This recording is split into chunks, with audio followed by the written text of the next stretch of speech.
All right. So yeah, I work for a project here in Halifax called the Ocean Tracking Network.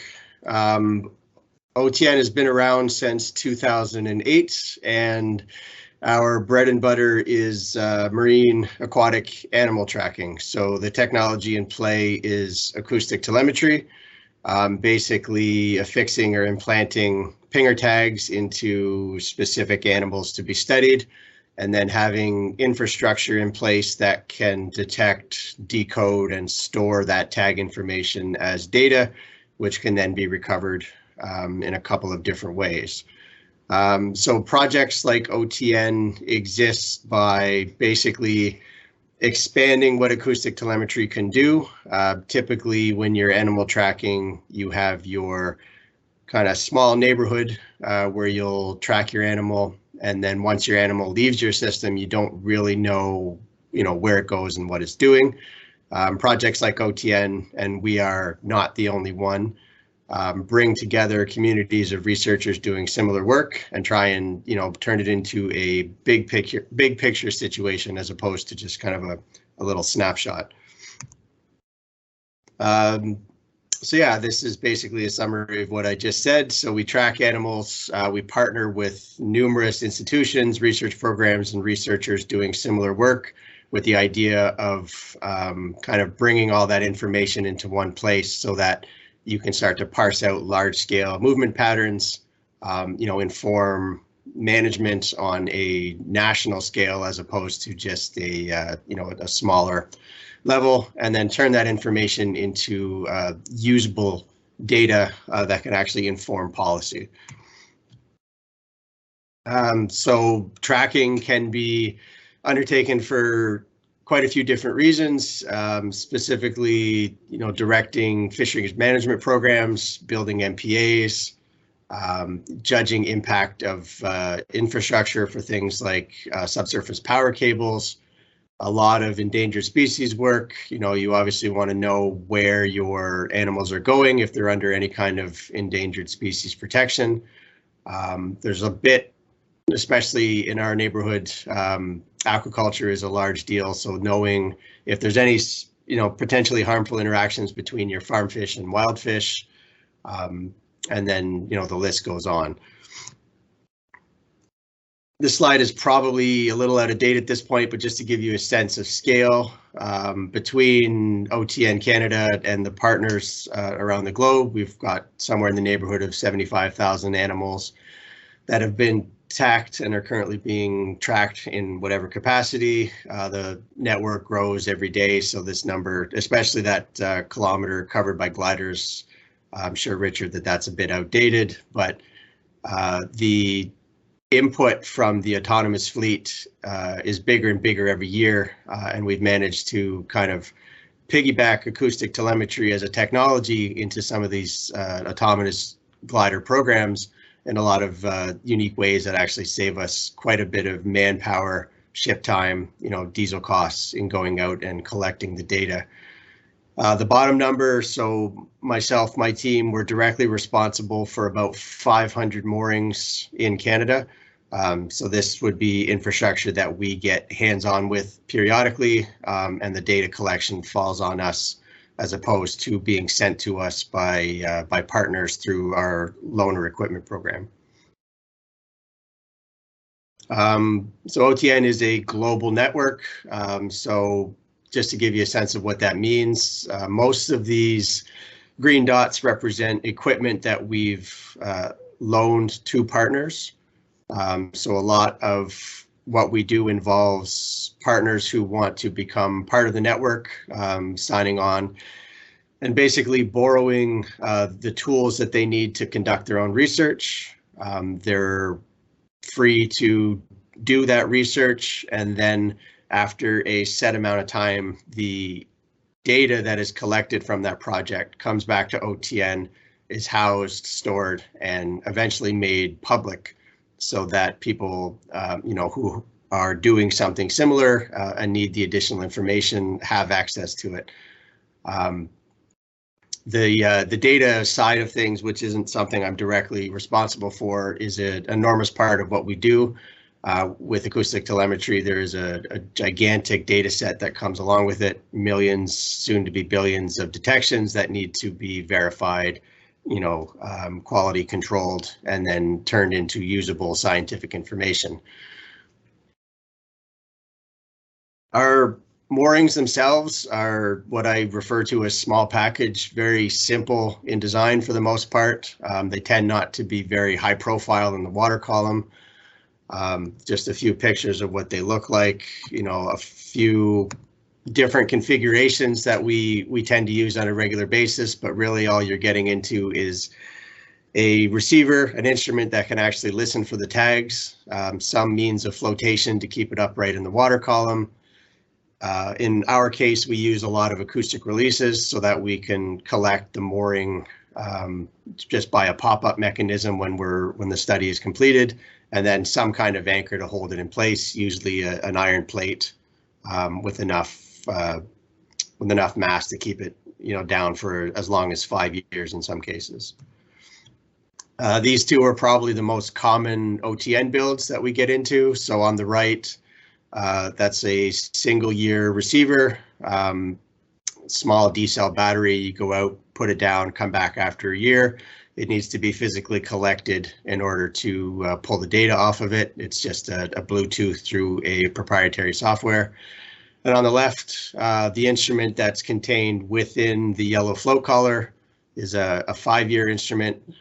So it can be deployed, left in the water for the duration, and the information, the data that we need can actually be collected from the surface through a modem. That's either done with a person on a boat dangling a transducer over the side, or as I said, it's been incorporated into some of the autonomous vehicle platforms. So the group that Richard looks after can send the wave glider out and basically do a giant circuit of all of our large arrays and collect the data from each one of those receivers.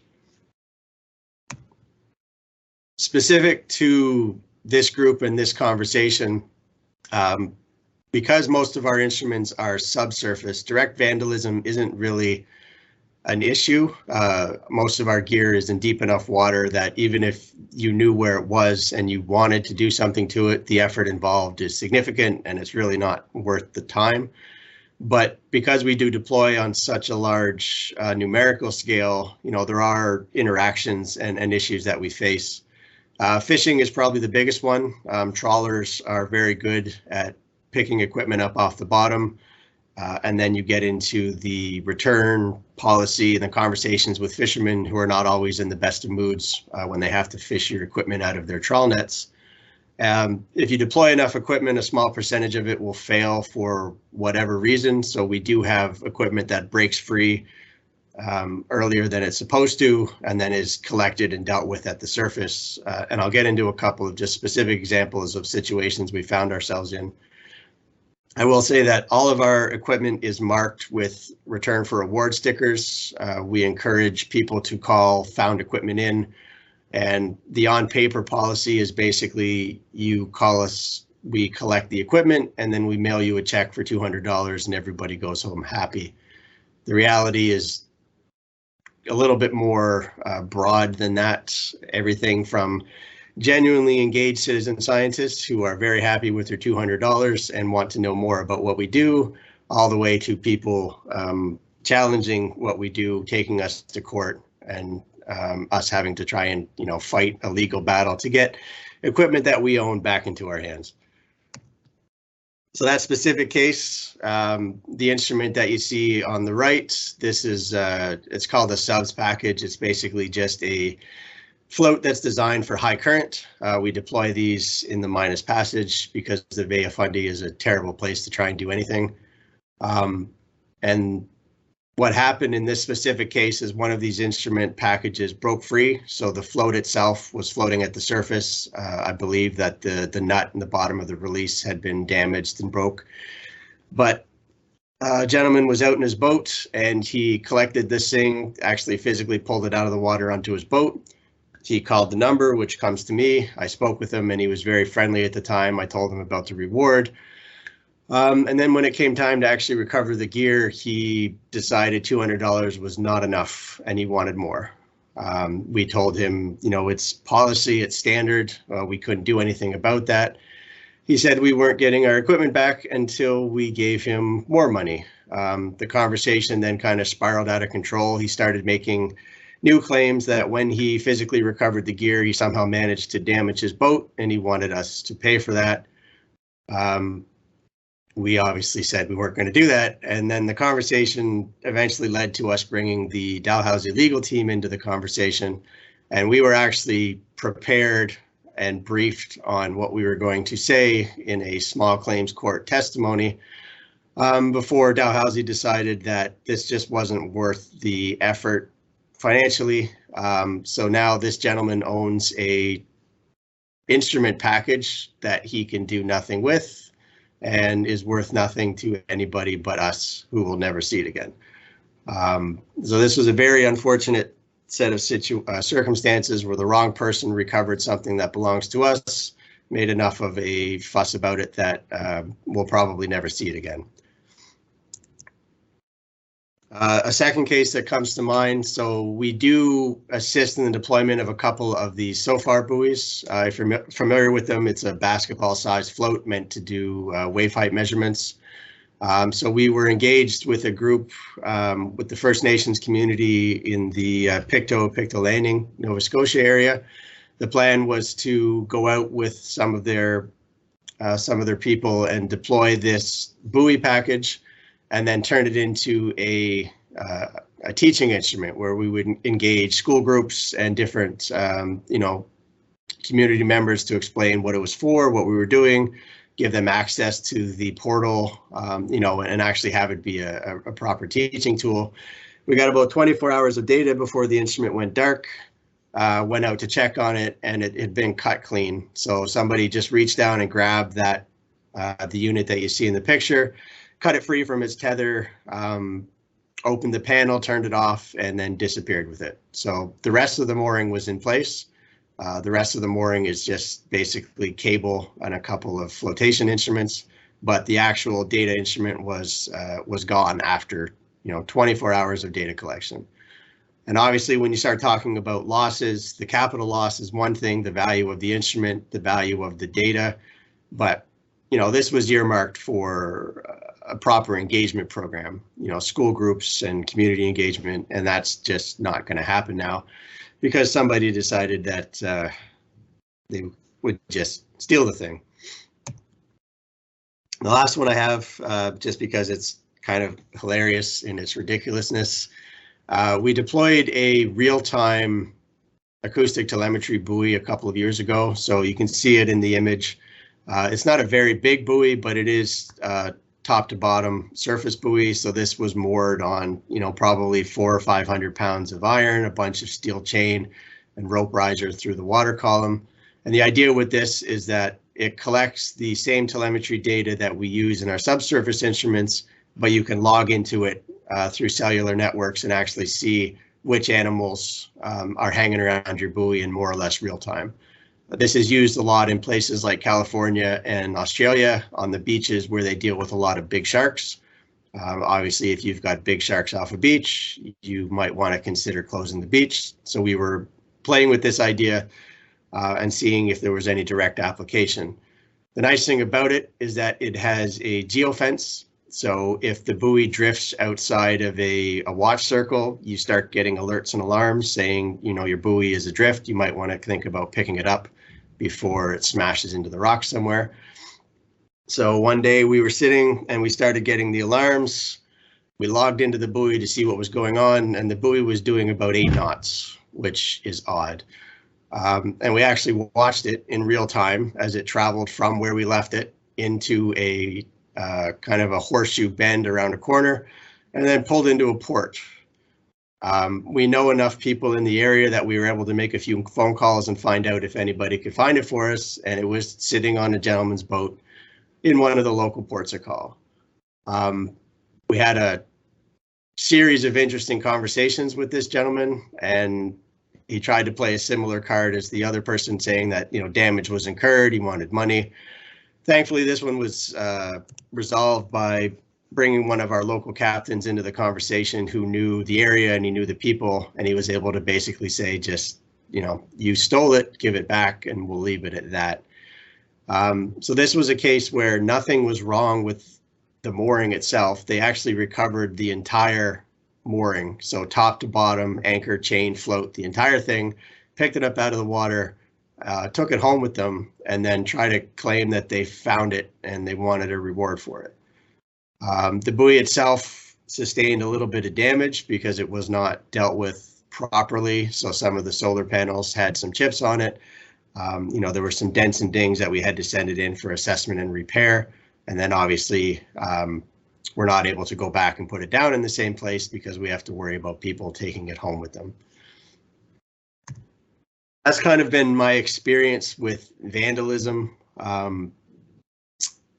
I tend to lean more to the pessimistic side when we start talking about what to do. We do a lot of community engagement. A lot of our subsurface arrays are actually indicated on the nautical charts.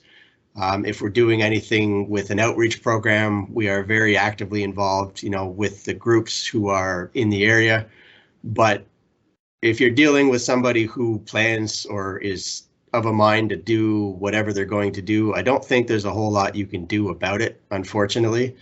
I would happily be convinced otherwise, but from what I've seen, if somebody decides to just, you know, damage it, take it home, or make enough of a fuss that it's not worth the effort, then they're going to do so. I will say, though, that we do have a lot of positive stories when it comes to community engagement and some of the successful programs that we've dealt with.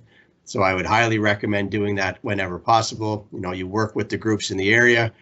The captain knowledge, the people who actually work on the water, the knowledge that they have is invaluable. So anytime you have a chance to talk with those people and let them know what's going on, really all you need is one person in the area who is able to talk to these people on an informal level. And a lot of the hassles and problems can be dealt with, you know, outside of the corporate, I guess, the corporate side of things. So that's all I have. I will leave it at that. And, you know, if there's any questions, comments, happy to take them.